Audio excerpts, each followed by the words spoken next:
Hi, good morning. So let us see some problems on the cycloid. Okay, so here draw the locus of a point on the periphery of the circle which rolls on a straight line path. Okay, it's nothing but a cycloid. So take the circle diameter as 50 mm. So what are the construction procedures that to be followed and the procedure to be done we will see. Okay, so the next is C, solution steps. From center C, draw a horizontal line equal to a distance of pi d as a distance. So pi is 3.14 and the diameter of the circle is taken as 50. So calculate 3.14 into 50, that gives the distance of the circumference of the circle to be followed on the guiding line or directing line or the base line. Okay, that is on the plane surface, that is straight line path. Okay, divide the pi d distance into 8 equal number of parts, that whatever you have made in the circle, whatever it is. Divide the circle into 8 equal parts, okay, in a clockwise direction after P. Okay, that is 1, 2, 3 up to 8.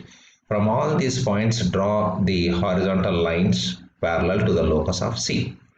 Next, with the fixed point CP on the compass, C1 as a center, make a point of the horizontal line from 1 and name it as P. Repeat the procedure with centers C2, C3, C4, C5 up to C8.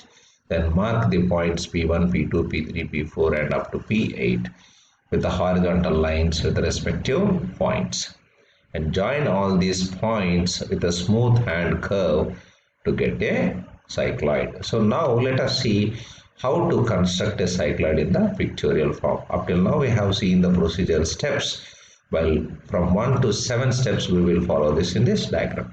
So now let us see it. First, draw a circle with the radius of 50 mm with the center as C, and draw a line at the bottom of the circle and the contact point should be a P.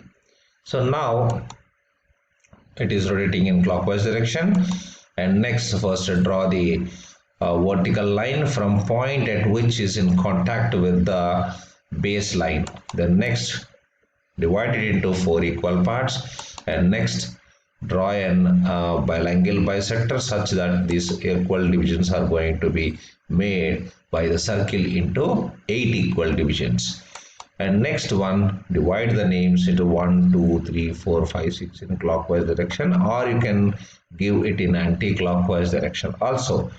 So so when you are going to give in anti-clockwise direction, because the circle is moving in clockwise direction such that this number 1 is coming in contact with the 1 on the baseline and 2 on the baseline.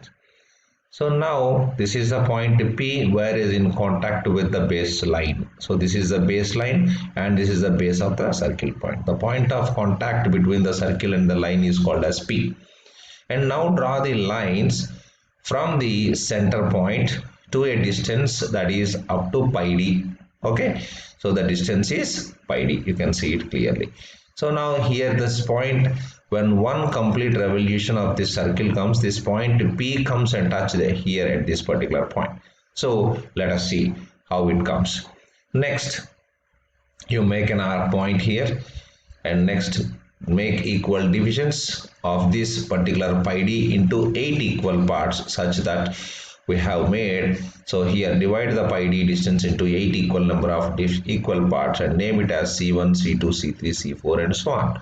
So 8 equal divisions with the line division method you can make it and name it as C1, C2, C3 and so on.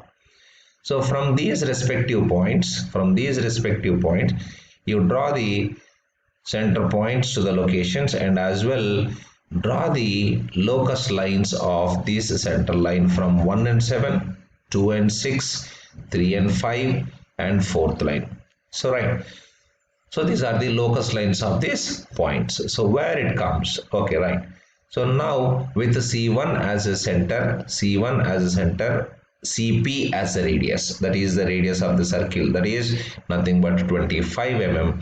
So from this 25 mm with the C1 as a center, you make an arc here. Okay, and C2 as a center. Okay, I make an arc, and C3 as a center, you make an arc on third line. C4 as a center, you make an arc on the fourth line. C5 as a center, you make an arc on the fifth line. C6 as a center, you make an arc on this one, and C7 as a center, you make another arc. Like C8 is a perpendicular, and P, this P comes in contact with another point. This is P dash. Then now name this point of intersections with respective naming called P1. So this is P, and this is P1, P2, P3, P4, P5, P6, P7, P8. So you can name it. That is okay. So name all these points P1 to P8. Now what to do is you have to join all these points with a freehand curve. Okay. So this is how to form a normal cycloid. We can call it as a general cycloid also. Okay. Right. So this is the simple construction procedure of a general cycloid, where it is rolling on a plane surface or a straight line with a diameter of 50. If it is changed of a diameter, then pi d is going to be changed. Okay, so please read the question carefully and understand the problem, whether you have to go for cycloid, epicycloid or hypocycloid, and don't get confused out of it. Right? Thank you.